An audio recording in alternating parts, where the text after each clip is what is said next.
Pero, ¿qué hizo después del 2004? ¿Qué pasó después del 2004? ¿A qué se dedicó? Mira, es una excelente pregunta porque cuando al contemplar, ¿no?, este posible retorno a la vida pública, yo le digo a muchas personas que yo creo que la escuela que yo he recibido en los últimos 16 años en la empresa privada es aún más importante que posiblemente la La del escuela que servicio recibí público. ni en la universidad ni en el servicio público, porque realmente me ha dado una perspectiva extraordinaria de cómo realmente funciona una economía, como qué es lo que es un pro forma, qué es lo que es una declaración de un profit and loss, entender cómo manejar una empresa como lo he estado haciendo por 15 o 16 años. Yo soy abogado, me dediqué después de que me marcho de la alcaldía, principalmente en una práctica de consultoría, no cabildeo en sí, pero sino de consultoría, pero empiezo a hacer inversiones en bienes raíces, ¿no? Y ahí aprendí muchísimo, ¿no?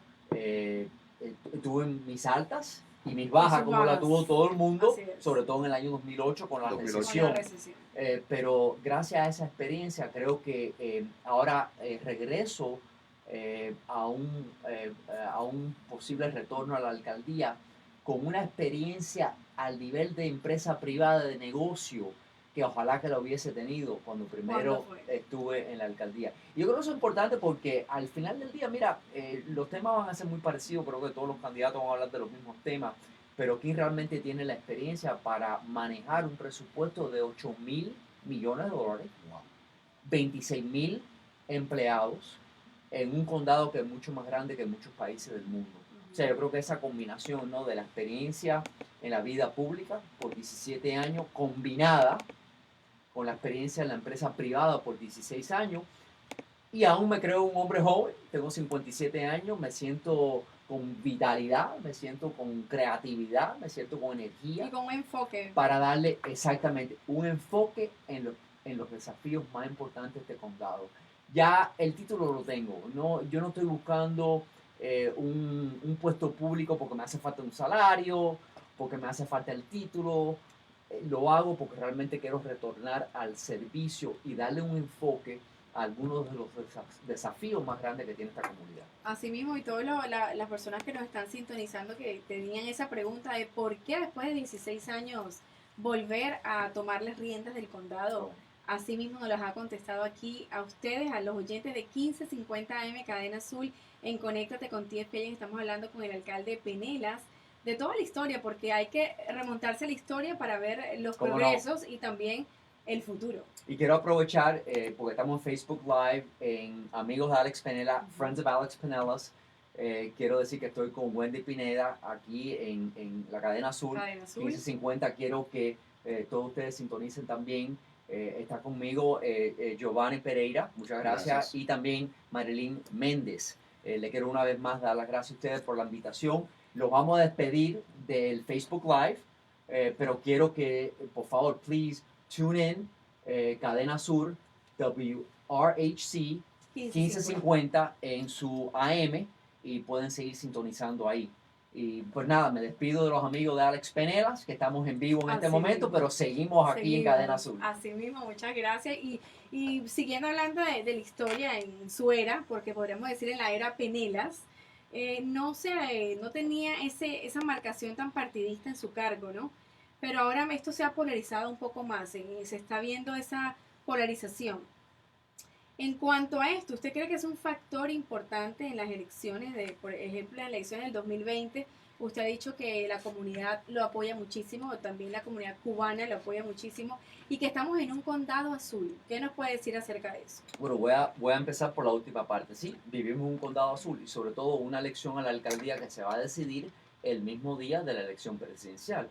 Cualquiera que entienda los números políticos de este condado sabe que una elección partidista, sea para gobernador o para presidente, el candidato demócrata típicamente sale del condado de Miami-Dade con un margen de victoria de entre 200 y 300.000 votos.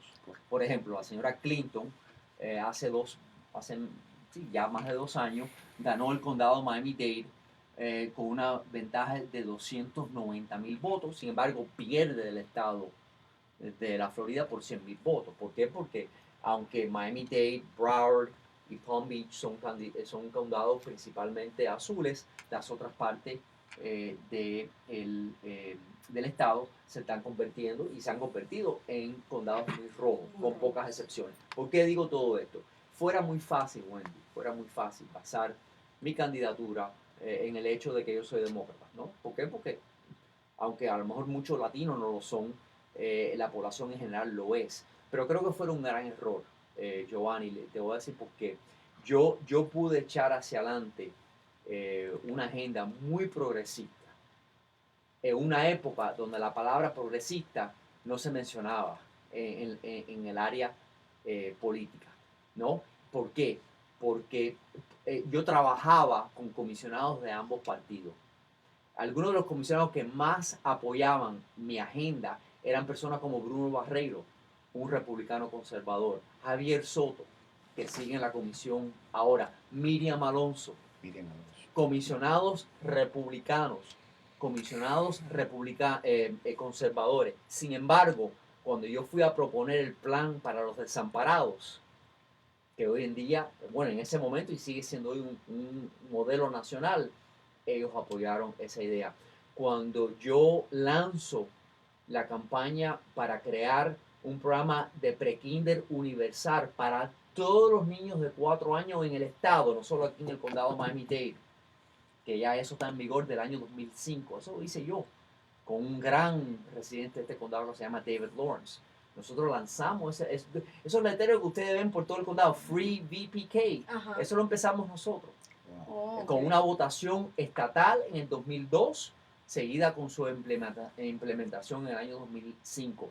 Una agenda progresista apoyada por comisionados republicanos. Cuando yo propongo que hace falta más dinero para darle frente al tema del transporte y que lo quiero llevar a la boleta, lo hago con el respaldo de comisionados republicanos. Cuando yo digo que hace falta cierto nivel de control de armas, que presenté un litigio contra las compañías que fabricaban estas armas, cuando trabajé para asegurarme que en las exhibiciones de armas se respetaba el periodo de espera de 5 días y se hiciera los chequeos de los antecedentes, de nuevo, con el apoyo de comisionados republicanos. Si tú llevas esas mismas agendas a un cuerpo partidista como es la legislatura estatal o el Congreso de los Estados Unidos, no recibe respaldo de los candidatos y de los legisladores republicanos. Yo lo hice porque siempre basé mis candidaturas y mis posiciones de un punto de vista moderado y no con una brecha partidista. Trabajaba en equipo. Trabajaba en equipo, era muy importante. A mí me da mucho miedo el hecho de que algunos sectores de esta comunidad van a querer llevar la posición de la alcaldía hacia una posición más partidista. Aunque yo entiendo, pudiera resultar beneficioso del punto de vista político para algunos, pero para gobernar fuera desastroso. Yo no quisiera ver el condado Miami-Dade y la comisión del condado convertirse en otro congreso de los Estados Unidos, donde todo no se avanza. Donde no se avanza, todo está dominado por la división del partidismo. Y eso me preocupa muchísimo, porque entonces, ¿qué vamos a hacer? Mira, los temas locales, resolver el problema de transporte, no pertenece a ningún partido. Tratar los temas de vivienda, que más y más personas todos los días no pueden pagar el alto costo de las viviendas. Personas mayores, sobre todo. No es un tema partidista. Lidiar con los cambios climáticos que estamos viendo en este momento no es un tema partidista. Son temas que lo van a afectar a todos, sea de republicano, demócrata, independiente, lo que sea. Entonces, el alcalde del condado, sí, yo soy demócrata, estoy inscrito al Partido Demócrata, pero las elecciones al condado son no partidistas.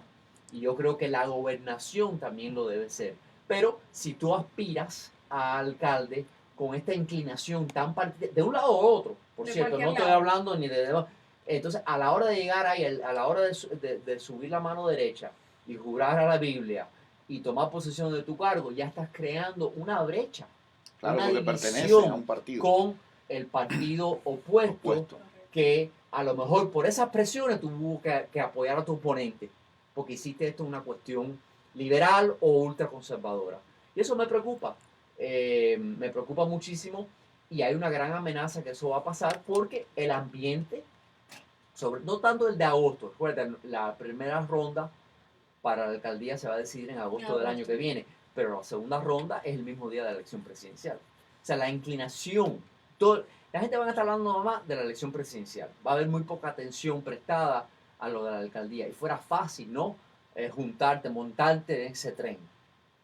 Y creo que políticamente sí, a lo mejor pudiera para algunos ser beneficioso, pero desde el punto de vista de gobierno sería desastroso. Sí, totalmente, y no debería ocurrir. No debe Totalmente que ocurrir. no debe ocurrir. Y en el tema de los peajes, esto es un tema muy sonado ahora. Usted en 1999 lanzó algo para eliminar este tema de los peajes. ¿Qué pasó en ese momento y qué piensa de lo que actualmente está pasando? Bueno, me alegro que hayas dicho eso, porque hay mucha confusión entre lo que yo propuse en el año 99 y en el año 2002. En el año 99, que era un centavo completo, se incluía la eliminación de los peajes en las carreteras condales. Un centavo. Un centavo. Okay. Y también, obviamente, la expansión del tránsito, del Metrorail, etc. Pero hubiese eliminado los peajes de nuevo en las carreteras condales, no en el Turnpike. En el año 2000, y eso es rechazado por los electores. En el año 2002, cuando yo regreso con el medio centavo, no incluyó, esto hay que repetirlo, porque hay mucha confusión, sobre todo en algunas otras estaciones de radio donde siguen diciendo, bueno, en el 2002 Penela puso el centavo. El medio. Propuso eliminar los peajes con el medio centavo. No es cierto. Los peajes no tenían nada que ver con el medio centavo, nada que ver. Podemos hablar más del medio centavo, obviamente, y una de las mayores motivaciones mías de regresar al servicio público es el hecho de que yo arriesgué mucho y invertí mucho capital político en el 2002 para que aprobaran ese plan, que realmente fue un plan visionario, un plan de 30 años para darle frente a los grandes desafíos de transporte de este condado.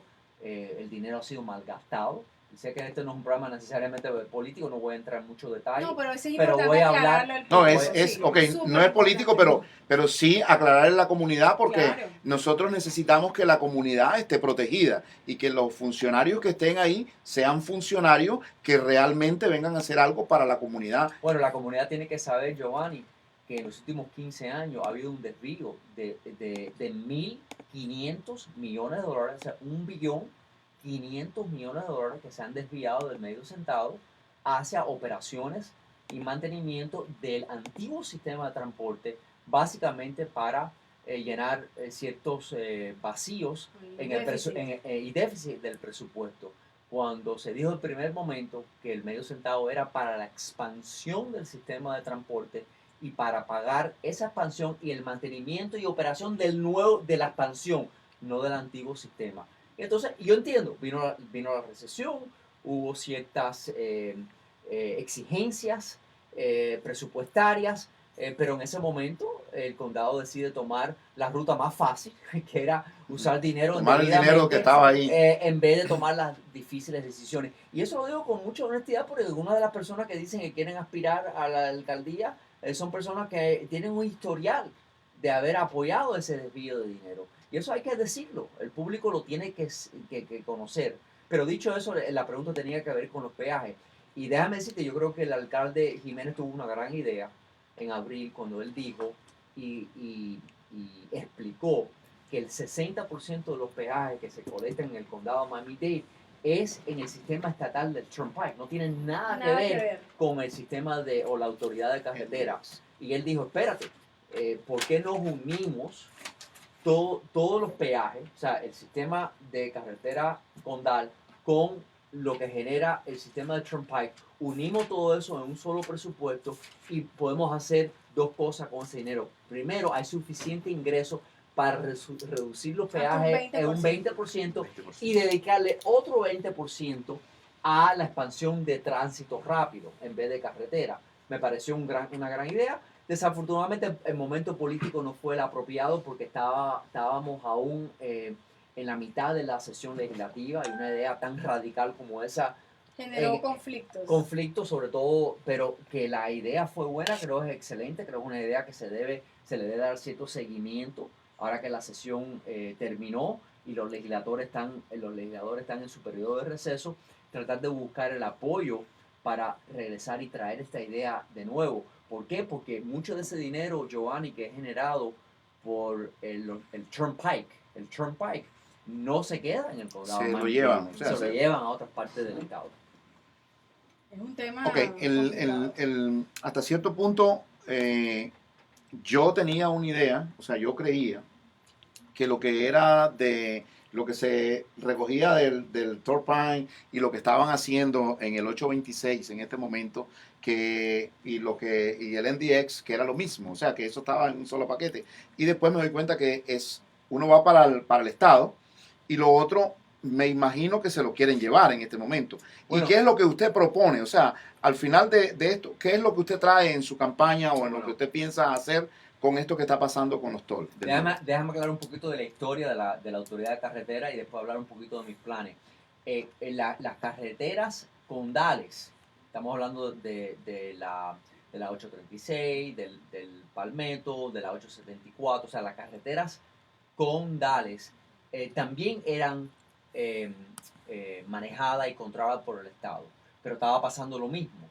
Mucho del dinero generado aquí localmente se lo llevaban a otras partes del Estado. Por eso crearon la autoridad de carretera del condado de Miami-Dade para asegurarse que el dinero generado aquí se quedaba aquí. Pero en la parte del Turnpike es totalmente separado. ¿Okay? Dicho eso, mira, yo creo que hay que tomar 3 o 4 puntos decisivos. Primero, el condado tiene que una vez y para siempre parar de utilizar el dinero del medio centavo para operar y mantener el sistema antiguo. ¿Okay? Están empezando ya a llegar a ese punto y de nuevo reconozco que ya están llegando a ese punto, pero hasta el otro día eran más de 150 millones de dólares al año que se desviaban del medio centavo para pagar operaciones y mantenimiento del antiguo sistema. Eso es número 1. Número 2, creo que en buena fe hay que buscar la forma de repagar ese dinero que se mal utilizó. Yo no sé si son 20 millones al año, 30 millones al año, 40 millones, en un presupuesto de 8 billones de dólares. Si realmente vamos a recuperar la confianza del público, hay que regresar ese dinero al comité independiente que yo creo a la hora de pasar el medio centavo, que también le quitaron poder a ese fideicomiso. Hay que regresarle el poder a ese fideicomiso y asegurar que ese dinero se esté utilizando como los electores lo aprobaron en el 2012. Increíble. Bueno, y estamos aquí conversando con el alcalde Penelas de todo lo que ha ocurrido en nuestro condado, también todo lo que él ha hecho en nuestro próspero condado y lo que puede pasar en los próximos años en el futuro del condado de Miami-Dade. Vámonos a una pausa y vamos a regresar aquí a Conéctate con TFKN hablando de todo lo que a ti te interesa.